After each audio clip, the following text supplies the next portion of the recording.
Thank you for coming in to do this today. Yeah, thanks for having me. Yeah. So tell us your name. My name's Mary Huck. I'm 39 years old and I live here in Las Vegas. Great, thank you for that. Tell us what brought you in originally to our office. I had been diagnosed with several autoimmune diseases and a history of blood clots. I had been taking Humira and Enbrel injections. I was allergic to them, but the doctor said to keep taking them because the benefits outweighed that. They had just prescribed me oral chemotherapy of methotrexate, and I was kind of like, okay, this is getting extreme. And my sister told me about her friend that saw a functional medicine doctor, and I decided I wanted to try that route. Great. Okay, excellent. We're glad that you came in. Yeah, I'm glad I found you guys. Yeah. So what kind of symptoms were you having when you first came in? So I was having all over body pain, a lot of joint stiffness, a little bit of swelling, very tired all the time, skin burning, itching, numbness. Mm-hmm. Okay. And would you say it was pretty debilitating? It was. I had just had my daughter, and there were days I couldn't hold her, and my mom moved in to help me with her. I actually thought I was going to end up on disability at some point. It was really frustrating. Is that some of what they had told you and your mom? Because I know she had gone to some appointments with you as well. Had they kind of said, this is what we think will happen? They said that my symptoms would progress and to just keep taking the medication. They couldn't really give me a gauge. Okay. I kind of just thought that because even taking the strong medication, I just wasn't feeling better. Gotcha. Okay.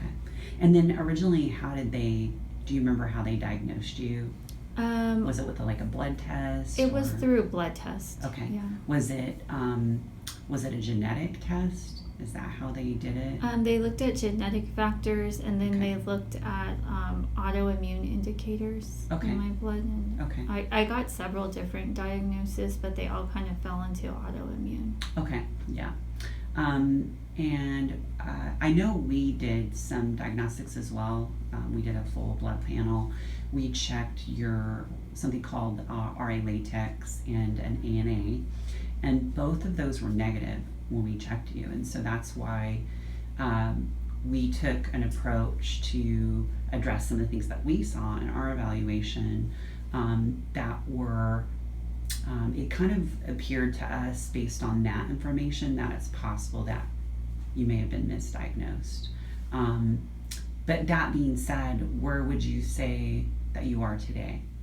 I'd say I'm 99% better. I could be 100% probably, but I don't always follow the diet as I should. But I feel really good most days, and I feel more hopeful because I'm almost pain-free at this point, and I'm not having to take those medications that kind of scared me. Yeah, you were able to,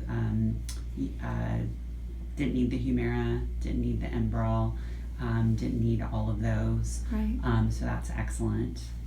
Definitely less stress on your system.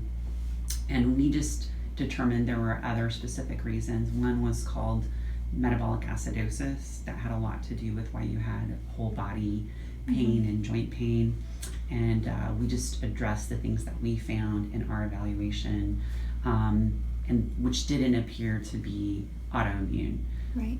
There's lots of people that have genetic predisposition for autoimmune, but it doesn't necessarily mean that they'll develop it. A lot of it has to do with other things that happen and lifestyle factors. It did appear that you had some food allergy issues, and that was contributing some inflammation in your body. So definitely eating the dietary changes that we made and eating in a specific way helped reduce that inflammatory response in your body and a lot of the pain that you were having.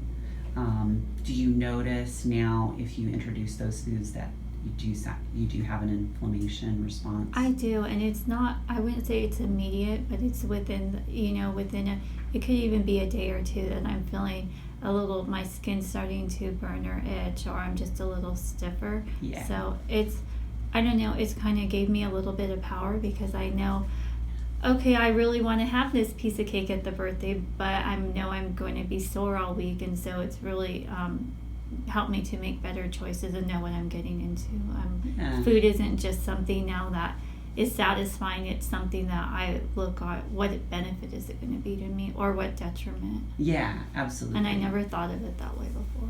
Yeah, because when you were going to the other practitioners, they didn't ever focus on that food and the inflammation that was causing could be a reason for how you felt. No, they gave me, I think the biggest thing they gave me was a pamphlet on nightshades and what to avoid and stuff. But they really, when I brought up, or my mom when she went with me was asking about food and diet, and they said there was really, they didn't go hand in hand, and don't worry about it. Yeah, okay. Well, I'm glad you came to us. Yeah. And you're so much better. Yes. And how long have you been a patient now? It's been a year and a half now. Yeah. Mm-hmm. About a year and a half. So Yep. I'm on maintenance right now. Yep, you're on wellness, and that's just to prevent and keep you in good shape, and we can reassess and see where you're at and what changes need to be made specific to you, Right. and what challenges you're having. And but you're doing great. I am. Yeah.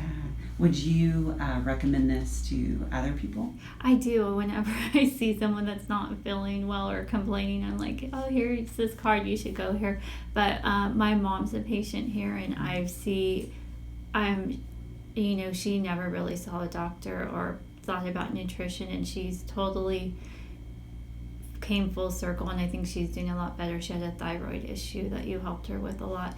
And then my sister's also a patient here, and I think my aunt might start, so it's kind of the whole family's coming in. Yeah, that's great. That's great. And it's nice when everyone's doing it, because you can plan your meals together, and everyone's kind of conscious, considers what the other one's going through.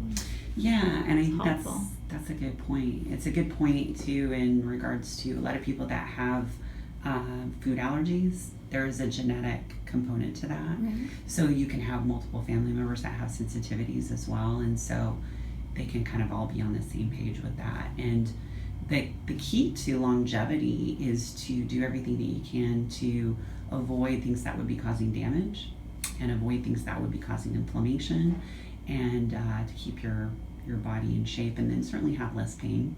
Right. Yeah, a lot of people relate pain with aging and as if it's normal, and I think what you're learning is that's actually not normal. No. Yeah. So excellent. Well, I appreciate it, and thanks for coming in today. Yeah, I appreciate you guys here. Yeah, we're always here for you. You guys really are. I email you guys at sometimes when I get off work at 9 at night. I either get an answer that night or first thing in the morning all the time. So Yeah, definitely. And that's the concierge approach, and I want you to continue to do that so we can kind of address whatever you're dealing with like right away. Thank you. Yeah, you're welcome. Thanks for coming in today, Mary. Okay, thank you.